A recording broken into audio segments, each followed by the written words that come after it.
You're watching Capital Connection from the Illinois State Capitol.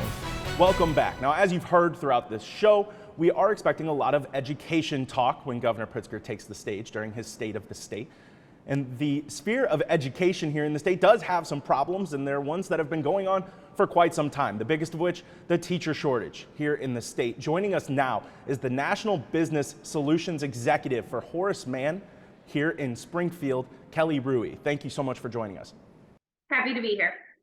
I want to start here. You had a survey that goes out. This is a regular survey you guys do, and there was a pretty shocking, pretty jarring number in that particular survey that really focused on, I believe it said, almost 1 in 3 teachers surveyed in this were planning on leaving the profession in the next 3 years. And that was a really shocking number for me because it shows a whole different dimension to this problem. Often with the teacher shortage, we talk about struggles of getting people to become teachers. But this really seems to highlight a problem of retention as well once they're actually in the profession. Yes, and our overarching theme really was understaffing, heavier workloads, and financial stress. When we do these surveys, we want to understand kind of what's going on in public education right now, and that was the resounding theme from this last survey. Was that a shocking number for you? You obviously do this regularly. This is your expertise. I've covered the teacher shortage for a while, but that was one of the numbers that I found the most surprising. But is that becoming more and more of a trend as you do more of these surveys? Educators, we've always known educators don't go into the profession because of the income. They do it because it's a calling, because it's a passion. And what we've seen is whenever we had the pandemic, many educators were hopeful that when we came back to education, we'd return back to normal. And we're seeing a different normal that has a lot of workload stress and pressures that they didn't face previous to the pandemic. So when you start compounding all of those things together, they're feeling a lot more pressure. And so it was a shocking number to us also to see a third of those respondents say, yes, we are leaving education in the next 3 years. It was also shocking that another third of those respondents said they were considering leaving education also in the next 3 years. You mentioned the pandemic and the problems that posed for teachers across the state, but these were a lot of problems that just got worse during the pandemic. They existed long before then. I've covered teacher shortage policy here in the Capitol for quite a long time before the pandemic as well. And I wonder what you talked about a new normal, but those overworked, underpaid, all of those aspects of this conversation, how much worse did those really get when we talk about the pandemic and how it really altered education here in the state? So when the educators came back to in-person learning, there was a big piece that was missing, and it was staffing. There were shortages with teachers, there's shortages with support staff, there are shortages with substitutes. So really the resounding theme that we're hearing, it's all hands on deck. We spoke with PJ Capozzi, who he is the Illinois Superintendent of the Year, and that was his resounding theme also. We are all hands on deck. And what we're seeing in our survey and our conversations that we're having with educators and principals and school district leaders is everyone's picking up and doing whatever they need to make sure that the school is running and operating as efficiently as possible. So we're seeing educators that they're picking up other classes, they're giving up their planning periods to cover other classes.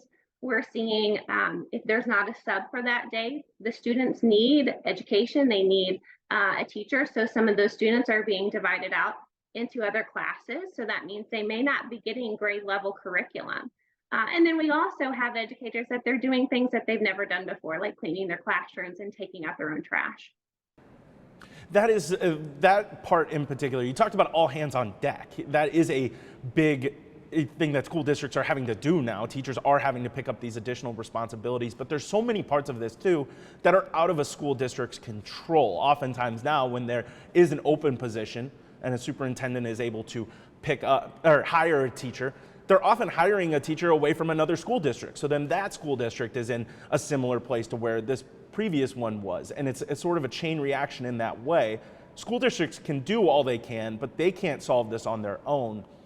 What are the conversations right now that around this survey? How can places like the state board of education, just state government in general, or what needs to happen outside of the local school districts to really start to make a dent in this? I think there's a couple of things. When we asked what would make you consider staying in education, we asked that in our survey. 57% of the respondents said better salary. And that is something that's hard for everyone to control. It's hard for school district officials to control. It's hard for principals to control. That one's not an easy answer. So the conversations we've had with a lot of our school district leaders is we may not be able to control their salary, but there are some things that we can do to help them with their overall financial wellness. Sometimes it's putting in financial wellness programs, helping them with the basics of their financial wellness. We also know that many educators, they don't understand their retirement benefits. So making sure they do understand that they have something that you may not find if you should leave education and go into another field. And then we also know student loan debt, it's increasing, it's ballooning, it's a stress and it's a pressure. And so helping educators understand how to navigate their student loans may not be changing their salary, but it's helping them with their financial future. I talked with a local superintendent here in Rochester, Illinois, right outside of Springfield, and they had an interesting take on the conversation around payment. Obviously, the state has upped minimum teacher salary to $40,000 a year before the pandemic, but there was when I talked to him about how really to fix the teacher pay problem, there's not he didn't have a hard number or a hard line to say like this should be what teachers are paid, but he said teachers should be paid to comfortably live in the school districts that they work in. And I wonder, is that more of, obviously teacher pay is rooted in property taxes and state funding and all of that, but is there a roadmap to getting to that particular idea, and that in just a school district by school district basis, and how these teachers are really paid to work in them? I think that's a hard question because, again, educators, they don't go into education for the compensation. And typically, educators do it because it's a calling and they want to make a difference. It becomes an issue when you have all of these other things that are also happening, when you're covering the other classes, when you're taking on more students, when you're being called to go to the lunchroom to help with lunchroom duty. All of those things start to add up. So I think if we can address all the issues, it makes the financial concerns not as pressing, but we do need to do something and think about how can we help our educators with their financial compensation. If you look at the compensation that educators receive compared to their college educated peers, it's not the same. And so we need to take a hard look at that and understand how can we help that educator wage gap become closer to equal.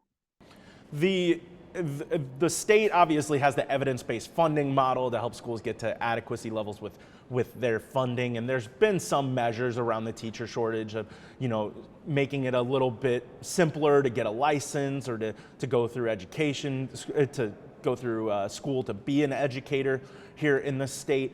But is that the best way for the state to operate as of right now, as in the framework they're working, this ramp to go up to increase funding and these little stopgap measures to try here in the Capitol? Is there other measures that education experts like yourself see that aren't getting done here?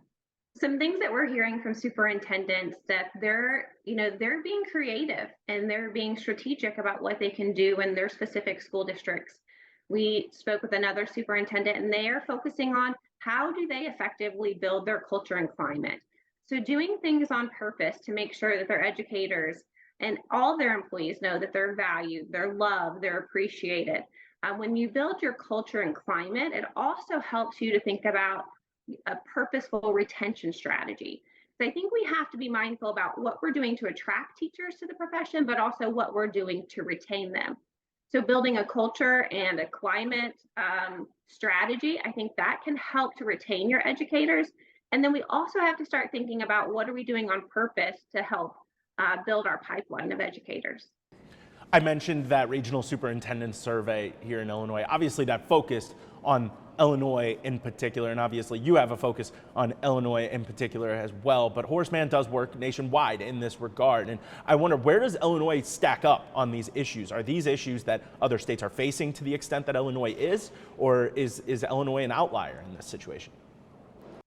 So I read the survey that the Illinois Regional Superintendents Association put out about staffing. And, I've listened to a couple of interviews from Mark, who's the executive director and president, and it's right in line to what we're hearing across the country. All teachers are feeling overworked, underpaid, underappreciated, and everyone's experiencing the issues about staffing and the shortages. All right, well, Kelly Rui, National Business Solutions Executive with Horace Mann, thank you so much for joining us today. Thank you, and remind your watchers to thank a teacher today. Will do. We'll be right back.